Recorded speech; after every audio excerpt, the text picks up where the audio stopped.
नमस्कार, वर्षा रेसिपीमध्ये तुमचं स्वागत आहे। आज आपण बनवणार आहोत टोमॅटो कांद्याची कोशिंबीर। चला तर आपण रेसिपीला सुरुवात करूया। इथे मी एक भांडे घेतलेले आहे, त्यामध्ये 3 टोमॅटो घेतलेले आहे, बारीक काप करून ते टाकून घेऊया। त्यानंतर एक कांदा घेतले मोठा मी, ते चिरून ते टाकूया। आता ह्यामध्ये एक हिरवी मिरची अशी बारीक काप करून घेतले ते टाकूया। त्यानंतर कोथिंबीर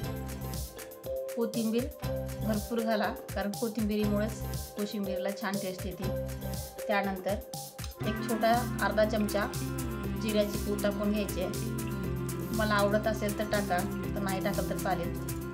त्यानंतर शेंगदाणे भाजून वाटून घेतलेले आहे 2 चमचे, ते टाकून घ्यायचं आहे। आता हे छान मिक्स करून घेऊ। जर माझ्या चॅनलवरती नवीन असाल तर चॅनलला सबस्क्राइब करा आणि शेजारचं बेल आयकॉन पण दाबायला विसरू नका। एकदम ही झटपट होणारी टोमॅटो कांद्याची कोशिंबीर आहे। तोंडाची चव वाढवणारी अशी रेसिपी आहे, नक्की तुम्ही ट्राय करा।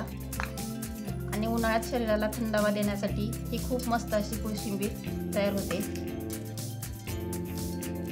आता ह्यामध्ये आपण इथे मी 1 वाटी दही घेतलेलं आहे, थोडंसं आंबटच दही घ्यायचं आहे। मी घरी बनवलेलं हे दही आहे। आता हे छान मिक्स करून घेऊ आणि जितकं घट्ट दही असेल तितकी आपली कोशिंबीर छान होती। आता हे छान मिक्स करून घेऊ।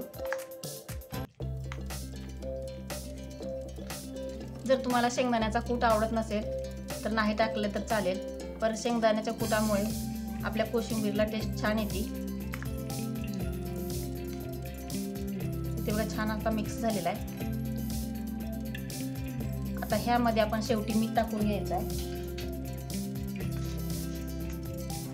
मीठ चवीनुसार टाका। आता आणखी 1 मिनिटभर आपण छान मिक्स करून घेऊ। हे बघा छान मिक्स करून घेतलेलं आहे। आणि मीठ तुम्ही जेव्हा आपण जेवायला बसलो त्यावेळेस तुम्ही जेव्हा हे सर्व करता त्यावेळेस तुम्ही मीठ टाका। अगोदर जर मीठ टाकलं तर कोशिंबीरला आपल्या पाणी सुटण्याची शक्यता असते, त्यामुळे जेव्हा तुम्ही जेवायला वाढता त्यावेळेसच तुम्ही मीठ टाका। इथे बघा आपली कोशिंबीर आता तयार झालेली आहे खाण्यासाठी।